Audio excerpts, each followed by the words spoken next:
Well, welcome to our Wisdom Wednesday show, where you are seen, heard, and deeply loved. And where especially today, you'll be encouraged to live an other-centered life. And especially for those of us in North America, we're going to be discussing this.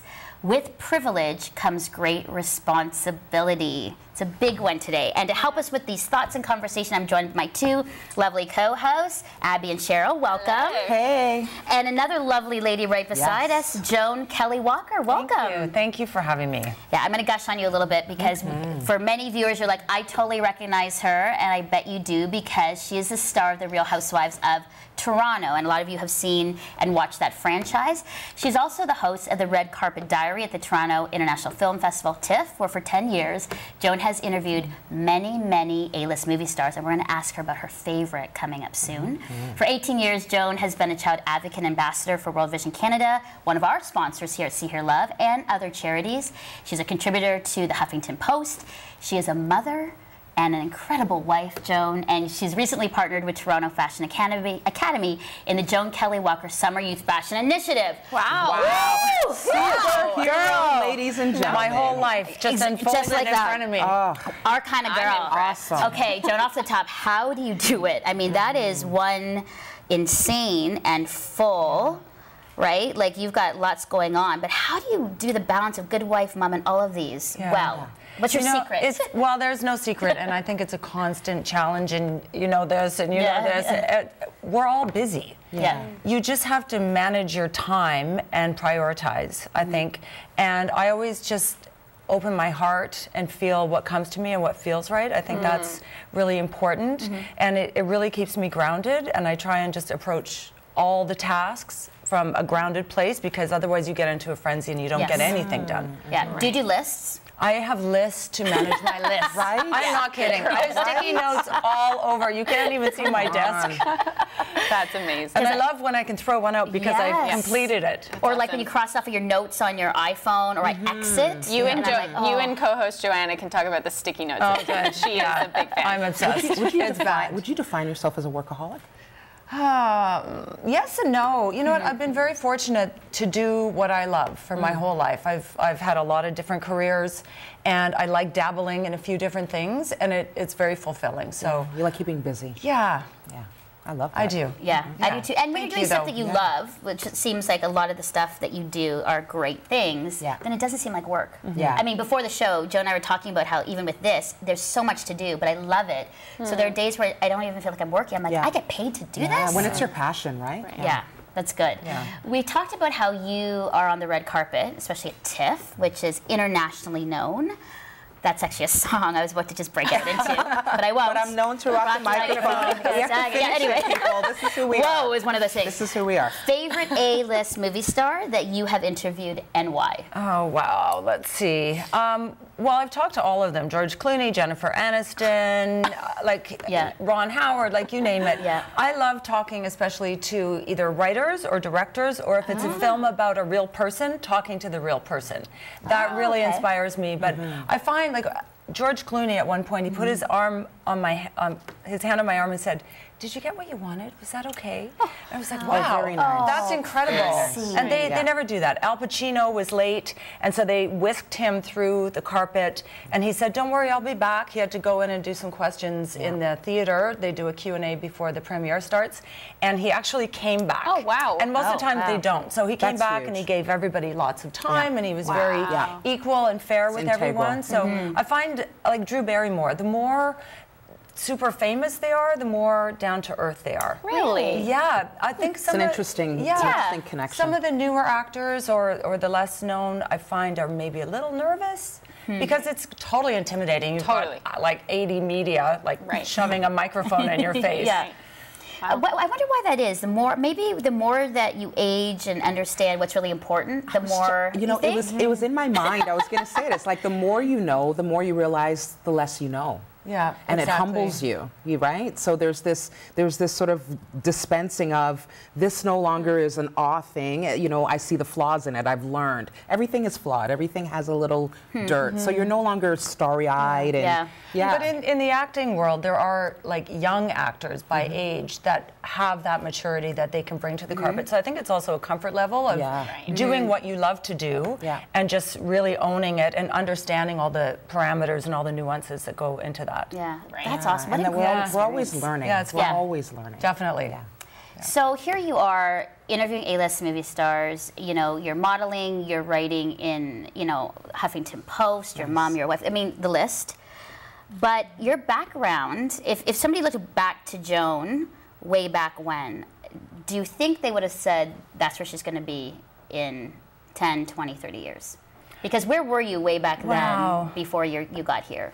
Well, I grew up in a super, super small town. I don't know if you know this story or not, but it's like 200 people. Like you'd go for a run around town, like literally around the whole town. Is there a stoplight? No, there's a stop sign, and one street has pavement, and I'm not kidding. I love it. This is amazing. Okay, that's small. And you know, I came from a very fortunate background. We had so much love in our family. We weren't well off, but there was food on the table, and we had clothes and everything, and there was so much love. So, but because it was a small farming community, I really learned the importance of community and supporting one another and translating that into all aspects of your life. And being from a small town is really nice because in cities, sometimes you think, oh, I don't have anything in common with that person, so you might kind of dismiss having a friendship with them, but in a small town, you have to be friends with everybody, whether you have something in common or not. So it really builds tolerance, which is really interesting. Yeah. Sorry, go ahead. No, go. I was just going to say, I could see those small town values, and I could see that small town girl just coming through all that you do.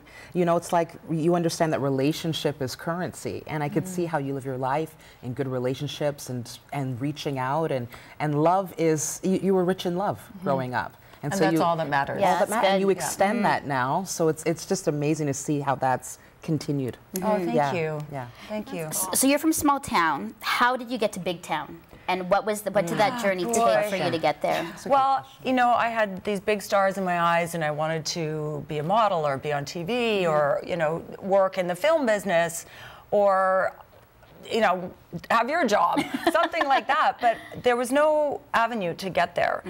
There was no industry in Saskatchewan at all. And I had some people, actually one of our priests, say, you know, don't go to Toronto. Like, they thought it would be a bad experience. And they were fearful for me, thinking, you know, it's a big world out there. Can you really handle it? They just wanted to keep me safe. And, you know, so I persevered, and I just made my own decision. My parents were very supportive, and they said, basically, if you fall flat on your face, you can always come home. It's good. So that gave me a big security blanket that was really, really important at that age. So I was like, you know, late teens. And you came to Toronto? I came to Toronto, and I got a ride as far as London, Ontario. Yeah. Wow. And because a friend of mine was going to university there, and then I took a bus to Toronto. And one of my friends' mom's friend was renting a little room, and so she picked me up at the bus depot at about midnight with 2 kids in tow. What a story. Wow. Yeah. And then I was in the annex, and I was like, where am I? What is that Honest Ed's on the corner? And so life began in Yeah. Toronto. Yeah. It's amazing. So was it a shock for you? Like, how did you kind of like climatize to big city? You know, were you able to find a good community and meaningful work right away, or, you know, or did it take a while? Well, I mean, it really didn't take that long because I started taking some classes, and I ended up working in a bar and restaurant, and I met a lot of people through that. Yeah. So I kind of had a network, but I still didn't really know how to get into what I wanted to do. Yeah. So I had some really nice opportunities that just organically presented themselves. Like, I just put it out there and said my intentions, and it came to me. So I ended up doing makeup on film sets, doing styling, doing continuity. And then I sort of worked my way up, and I started producing and directing a lot of corporate videos and some commercials. Nice. So that was a great foot in the door. But at the same time, I still wanted to be on camera. So I was, you know, just freelancing and kind of juggling everything as much as I could. Which I don't know kindred. Oh, like, good. I just feel like you're speaking, like you are me. I moved here a year ago from BC, and I did the same thing, like started serving and that kind of stuff, and I have all these little things that I just love the idea of, and this is really encouraging for me. Good. So I love it. Awesome. Thanks for sharing. Well, I'm happy to be any way positive to other people. That's so Yeah, thank you. and I think this is good because a lot of young people will be like, I want to be there. Yeah. And you're like, where? Well, at the top. And you're like, well, you know that for a lot of us, it took years Yeah. of the grind and the hustle to start being a makeup artist, to work as a waitress, to, you know, like, you know, be like, you know, a guesting producer to get where we are. Right. Yeah. And I think that's a good message for younger people to say, you know, yes, you can get there, but it takes work and years to get there. So true. Right? And there's a misconception that life is easy. I'd love for you to speak to that because I'm sure. Oh, thank you. Right? Well, you know what? I always think of it like a zigzag. Like, I admire people that can say, I want to do this, and they figure out a path to get there, because some people can actually do that. But for me, it was like, I'll go here, and it was like I was kind of distracted, thinking, oh, this is interesting, I'll do that, or that's And fun, some I'll do steps that. back and some steps forward. And So I think I could have streamlined it a lot more, but I did have some mentors along the way that were really important. That's good. So I think anytime you can mentor anybody or just offer advice or share your experience, I think is really, really key. So we fast forward, you've done all the hard work, Joan, and all of a sudden now you are one of the stars of the Toronto Housewives show. Oh my goodness, and we have a fan right over here, as you, like this. I mean, we're all fans, but like really fan. It is a roommate thing for me. We hang out and we watch Housewives. Good. So I know Abby has lots of questions, but you know, to get on a show like that with, you know, the platform and a very well-known franchise, you know, I mean, everybody knows about, you know, the Housewives franchise. I want to hear the experience because, you know, you've said that you've learned a lot about yourself and people by being on that show. Absolutely. All right, let's hear it. Now, I don't know if this is like background, like talk, girl talk, but I mean, I think it's good because, I mean, we're all girls here. Yeah. You know, we have, you know, throwing women together. There's a lot of stuff that happens. Yeah. So, yeah, talk to us about that. I know Abby has a few other questions, too, about the experience. Well, I had ended up eventually, through my zigzagging, done quite a lot of on-camera work. So to me, when they offered me the show, it seemed like a bit of an extension of my career. I hadn't done a reality show, so I thought, that's really interesting, which it was. But it is kind of, well, it is a situation where they leave you kind of dangling some of the things you don't know about. So those are the things that are scary to me. But the one thing that I went into this with clear intentions was I wanted to be myself. I wanted to walk out of this holding my head high. I wanted to feel good about the way that I related to everyone. And that's the only control you have. And when they're interviewing, you know, they try and egg you on a little bit here and there. And you know, if you don't say anything mean or stupid, then they can't take it out of context and edit it. But, you know, they really didn't. I found the crew to be quite respectful and very professional. That's good. Yeah. What did you learn about you in this? Because you're having to manage relationships. That's what I'd love to right? know. Yeah. Some perceptions and even judgments on you, not just from the women inside, but also people watching. How did you kind of manage that in those relationships? It definitely solidified my own trust in myself. And that has been a huge gift. And that's, I mean, that's just glorious. And it made me focus more on my priorities because your limited time is limited even more. So I had to really figure out, okay, why am I doing this?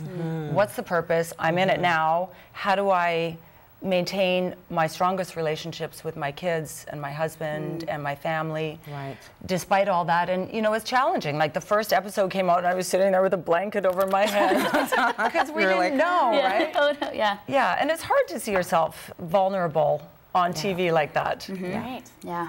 So, okay, if one were to become a Real Housewife, no, I'm just kidding.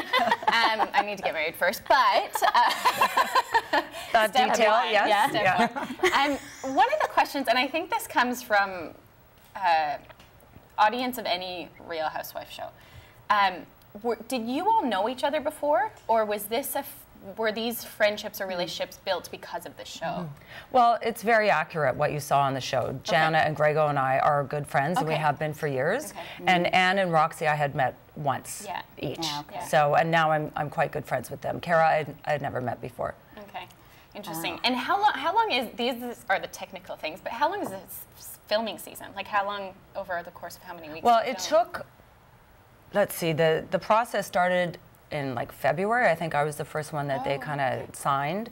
And then because Grego was really hired like almost the day before. So it was a process. And I'm sorry, I'm totally lost. How long is your How film? long? Yes. Yes. Okay, so it took like the entire summer. So we started July, August, kind of into September a little bit, and then there was little pickups here and there. So it was very condensed. Like a short condensed time of But they shot out. enough. They only did 10 episodes. They shot enough for way more than that. Okay. There was a lot of things cut out. Yeah. So I've got a real deep feely question for you. I can only imagine at your level, especially with what you do and now that you're out there just so much, that there could be a lot of fakeness in people, strangers, maybe people wanting things from you, fake friends. You seem so authentic to me. Thank you. How do you maintain that authenticity? How do you keep it? How do you demand it in your friendships? Because I'm sure you have to sift. I can only imagine the sifting through. How do you do that? Well, it's very hurtful when someone behaves one way in front of me and then a different way behind me. Listen. Oh, yes. And that happens to everybody. Right.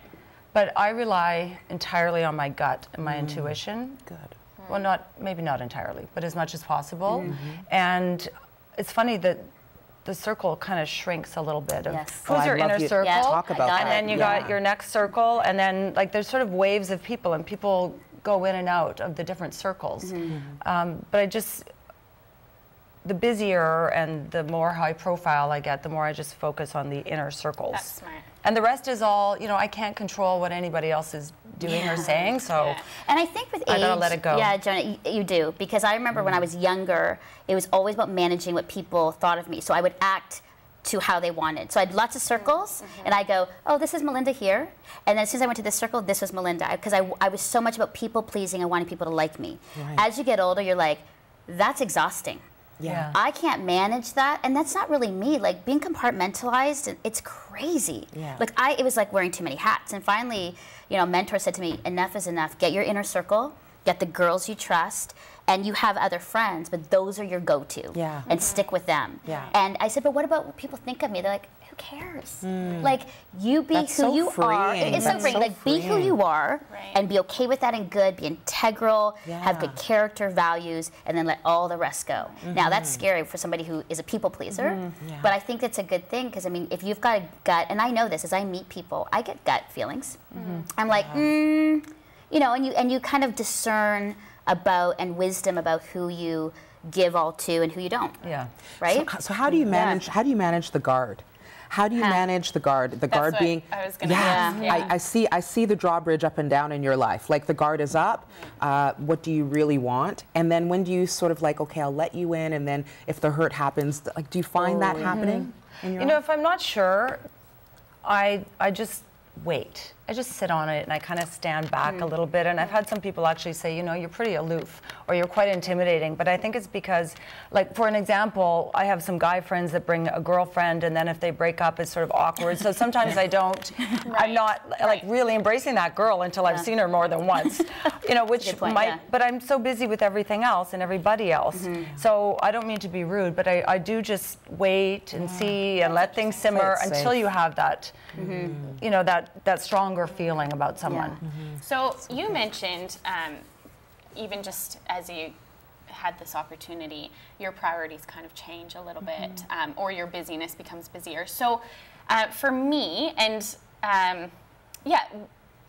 how do you manage, do your priorities shift? Which ones are non-negotiable? And how, like, as somebody who wants to do all these little things, where do you stay grounded? How do you stay grounded? Oh, wow. That's a really good question. I think it's a commitment, and it's, I pray. If I can't sleep because something's bothering me, I automatically go to prayer. That's good. And, there's a lot of comfort there, so that's super important. And then just, when I wake up in the morning, I just set my intentions every day and always come from a place of gratitude. I don't know what else, That's it. how else to do it. Right. Wow. That's so We're so good. blessed. Yeah. We are all so blessed. Yeah. I mean, to be in Canada and to be, Yeah.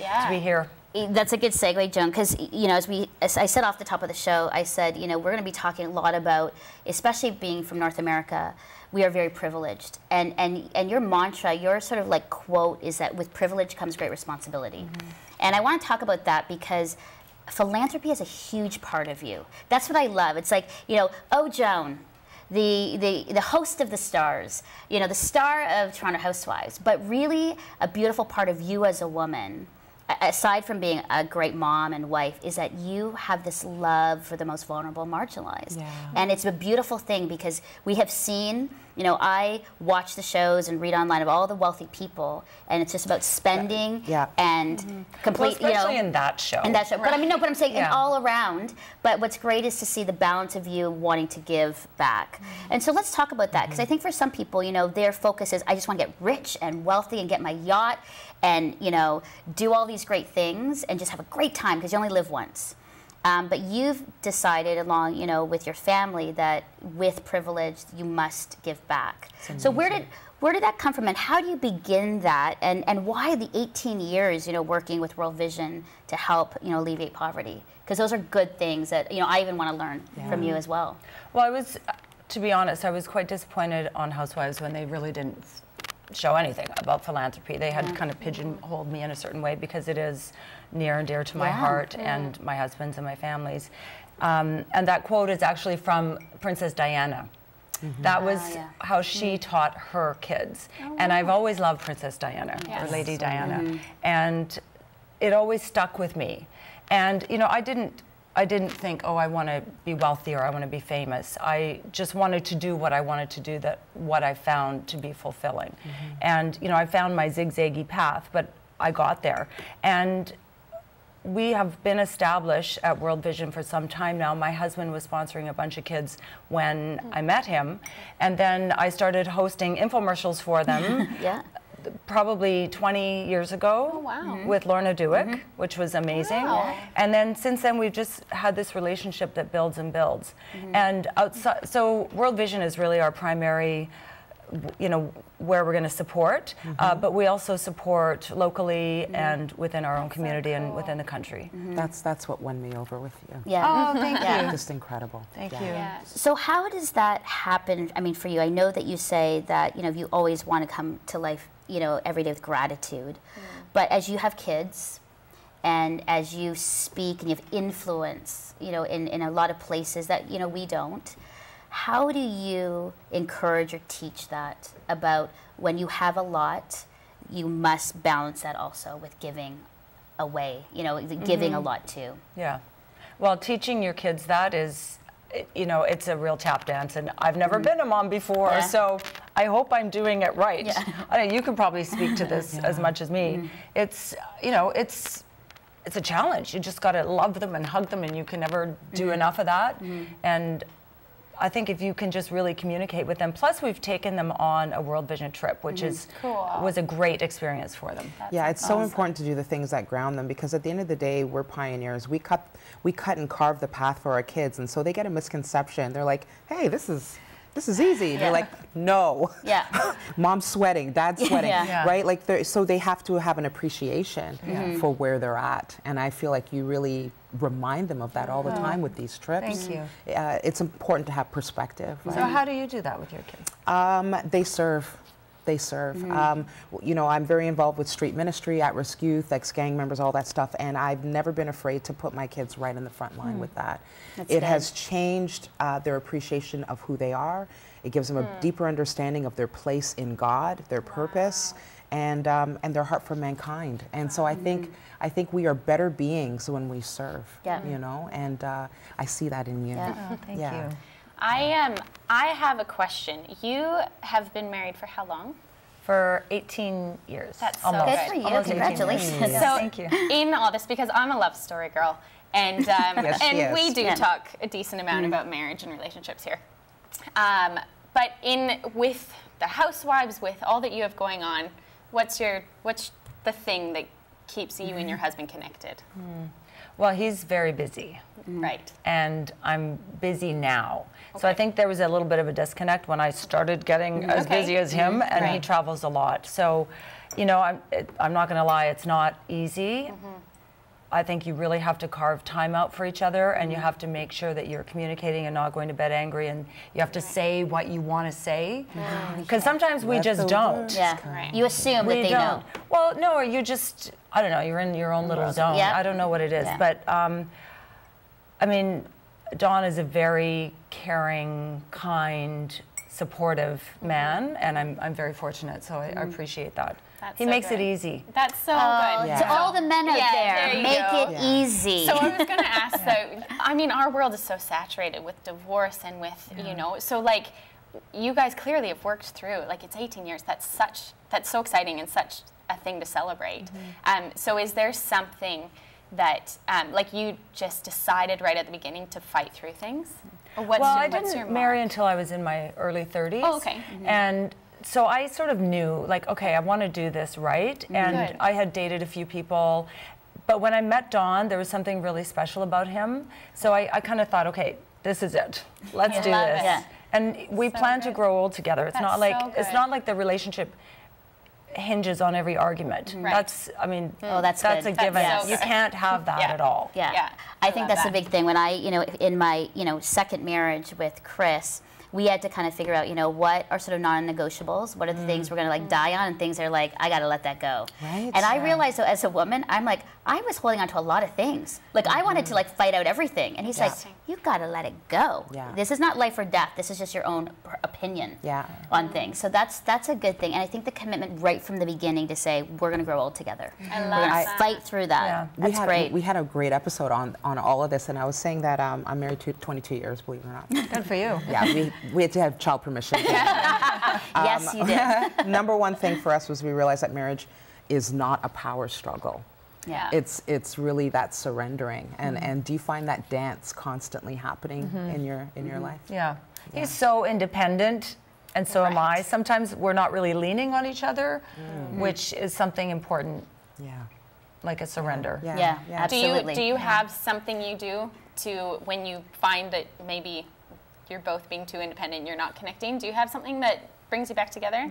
Like movie night or... Yeah, you know what? With us, it's just time. Yeah. So Okay. any time spent together is really important. Like going on a World Vision trip together. Yeah. Oh, that's been, good. we've gone to Africa a few times. Very healing. Cambodia. Yeah. It's amazing because you have all this togetherness, plus you're having these emotional experiences and seeing so much of the world that's really It's nice. a shared experience. Yeah. We have a little bit of time left, Joan. I want to just finish off with, you've talked about prayer, and you've talked about, the sense of connecting with God. But I think for all of us as we end the show, the importance of faith shaping our decisions. When we make choices, I think sometimes that gut intuition is God kind of prompting us or, stopping us or having us go. Yeah. But for you, sort of as a final thought, like how has your faith helped you in your life this far? Well, I think everyone has an ebb and flow, and we all have challenges with it, and there are times when you feel better than others. Yes, yeah. But there are so Absolutely. many times where I do feel so supported, and that's definitely what keeps me going. Yeah. So you just feel like supported by his Grounded. presence Yeah. and grounded. Yeah. Yeah. No, that's good. We loved having you on. I mean, this Thank is great. We loved having you on so much that we're gonna have you on again to share some more things. But thank you so much. thank you. Joan, Thank you. Cheryl, Yes. and Abby. What a great show. There's still so much to talk about. There's a lot to process here because we're talking about privilege, responsibility, faith, decisions, marriage. So we're going to continue this discussion online through our blog posts and vlogs. And if you have any thoughts or questions, go to Say Hello on our website and write to us. We love hearing from you. And thanks again to you viewers for all of your support. Make sure to visit our Facebook, Instagram, and Twitter pages. Check out our amazing sponsors like World Vision Canada. That's on our website. Just click on the button. You'll hear all about the good work that they do. And please share our show with friends and family that don't know about us yet. We'd so appreciate that. Bye-bye. Bye.